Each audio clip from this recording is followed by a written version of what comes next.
Hello everyone and welcome back to Top Grade. My name is Spencer Miller and today I'm so excited to introduce you to a brand new selection of Canadian picture books for the spring 2025 season.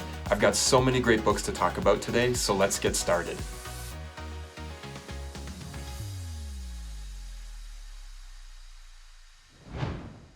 Raven's Ribbons from Owl Kids Books is written by Tasha Spillett and illustrated by Daniel Ramirez. This colorful picture book is a joyous celebration of gender expression through an Indigenous lens. Readers are introduced to a child named Raven who loves round dances. He loves the rhythm of the drums, dancing with his grandma, and most of all, the colorful ribbon skirts.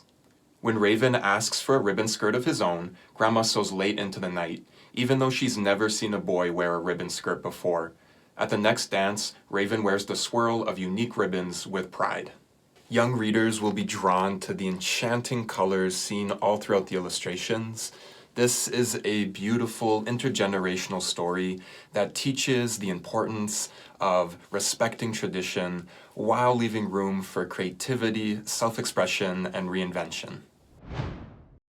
Dad, Is It Time to Gather Mint from Highwater Press is written by Tina Legault-Taylor and illustrated by Michelle Dow. Celebrate the seasons and learn from the land with Joshua and his father from Lake Nipigon First Nation in northeastern Ontario. Joshua's favorite activity is to gather mint from the land to make delicious mint from the land iced tea. With help from his dad, Joshua learns how to recognize each of the seasons and when it is time to harvest mint. The book seamlessly incorporates words from the Swampy Cree language and Ojibwe language with the English translation on the side. Just like Joshua, your students can learn to read the signs from the land and animals to know the seasons. How do you know when it's spring where you live? Take your students outside and see if they can spot the signs. It's Time to Lend a Hand from Inhabit Media is written by Sephora Mearns and Jeremy Debicki and illustrated by Nuria Murogio. This picture book introduces young readers to the Inuit principle of Piit Sirnik, or serving and providing for family and community. In the story, a young girl named Siasi is reminded by her parents to help others. She helps with chores at home, lends a hand in the classroom, and delivers fish and berries to members of her community. In return, when Siasi needs help to clean her room, her family is there to lend a hand. Reading this picture book together will invite a spirit of service in your classroom. It's a great way to introduce young readers to the idea of reciprocity. Practice using the phrase, "It's time to lend a hand," to let your students know when their help is needed.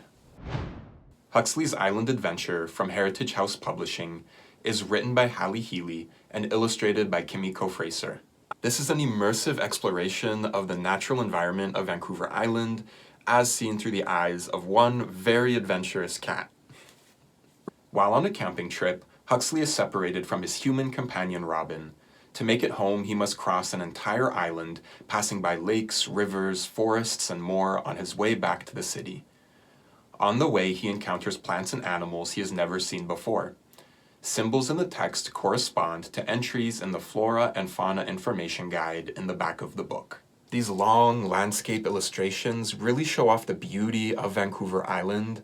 I think that this book could prompt a creative assignment in your classroom. Invite your students to create a painting, a drawing, or a poem inspired by the natural environment where you live. Miss Nobody from Groundwood Books is written by Y.S. Lee and illustrated by Mary LaFrance. This debut picture book from an award-winning poet and novelist is a delightful story about an imaginary friendship gone awry. Alice and her imaginary friend Miss Nobody love getting up to no good. They enjoy drawing on the walls, eating toothpaste, and giving each other haircuts and telling each other lies. It's all fun and games until Miss Nobody pressures Alice to play puppy, a game Alice doesn't enjoy. Despite Miss Nobody's growing anger and insistence, Alice finds her voice to speak up and say no. This fantastical story holds an important message about setting boundaries. It teaches young readers that whenever they're uncomfortable, they can always say no, even to their closest friends.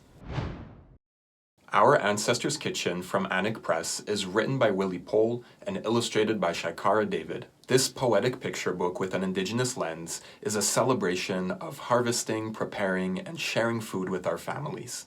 In the story, the young protagonist learns her grandfather's favorite recipe from her grandmother.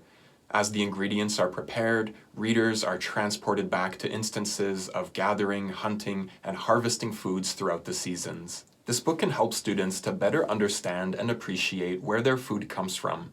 A fun activity you can do in class is to make a list of your students' favorite foods and then research where all of the different ingredients come from.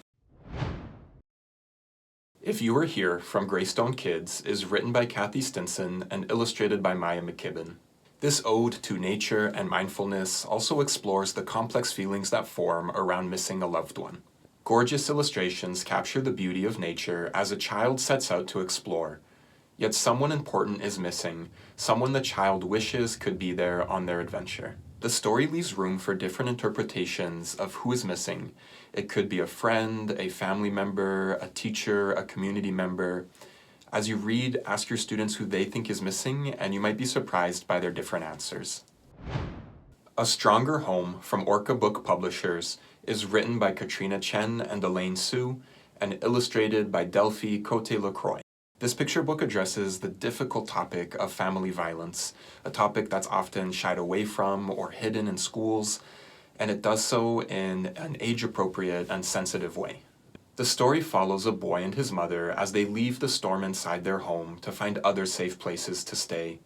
They comfort each other along their journey and eventually are able to return to their home and make it the strongest home yet.